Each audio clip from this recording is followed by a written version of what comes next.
నేను మిమ్మల్ని కోరుకునేది ఒకటే, ప్రతి తెలుగువాడికి ఉండే ఒక చిన్న ఇబ్బందికరమైన పరిస్థితి ఏమిటంటే, మిగతా వాళ్ళలాగా కాకుండా నేను తెలుగువాడిని, నా భాష తెలుగు అనేటటువంటి గర్వం తక్కువ. ఆ గర్వం కావాలి. గర్వపడండి, తెలుగు వాళ్ళైనందుకు గర్వపడండి.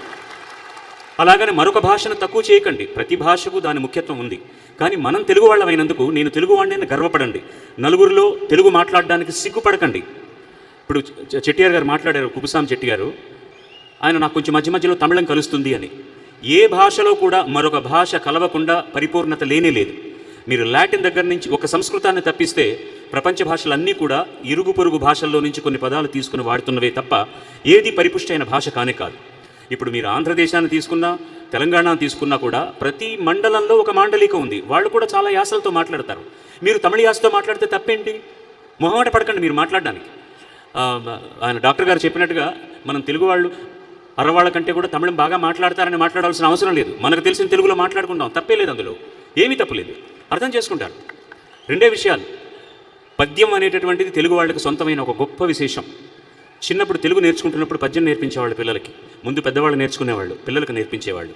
ఇప్పుడు అంత దూరం మీరు వెళ్ళకపోయినా ఇంట్లో దయచేసి మీకు వచ్చిన తెలుగునే మాట్లాడండి.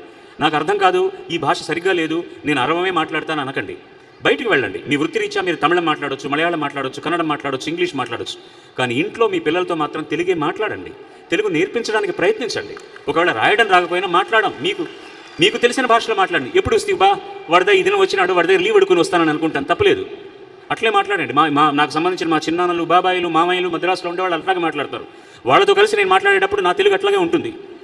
అందుకోసం అని చెప్పి మీరు సిగ్గుపడకండి. తెలుగువాడు అయినందుకు గర్వపడండి మీరు. అంతకంటే నేను వేరే అడిగేదేం లేదు. సిఎంకే రెడ్డి గారు ఒక ముఖ్యమైన విషయం చెప్పారు. అది చాలామందికి అర్థమైందో లేదో, మీకు అర్థమయ్యే భాషలో నేను చెప్తాను.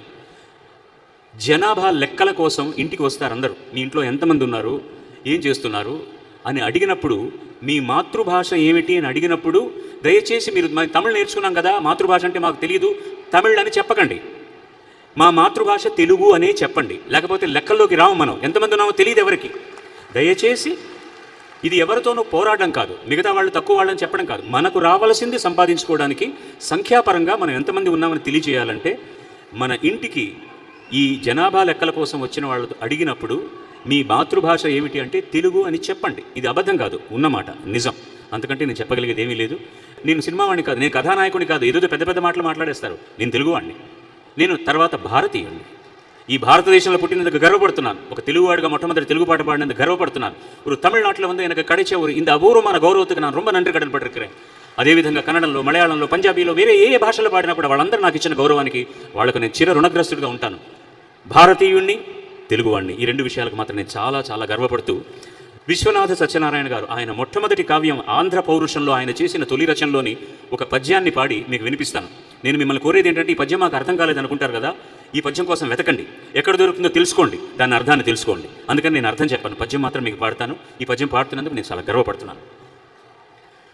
గోదావరి పావనోదార వాహ్పూరమఖిల భారతము మాదన్న నాడు, తుంగభద్రా సముత్తుంగ రావముతోడ కవులగానము శృతి కలయునాడు, పెన్నా నది సముత్పన్న కైరవదళ శ్రేణిలో తెంగు వాసించునాడు, కృష్ణా తరంగ నిర్నిద్రగానముతోడ శిల్పము తొలి పూజ చేయునాడు, అక్షర జ్ఞానమెరుగదు ఆంధ్రజాతి, అక్షర జ్ఞానమెరుగదు ఆంధ్రజాతి, విమల కృష్ణానదీ సైకతములయందు కోకిలపు పాట పిచుక గూండ్లు కట్టి పేర్చుకున్నది పూర్ణిమా నిశలయందు,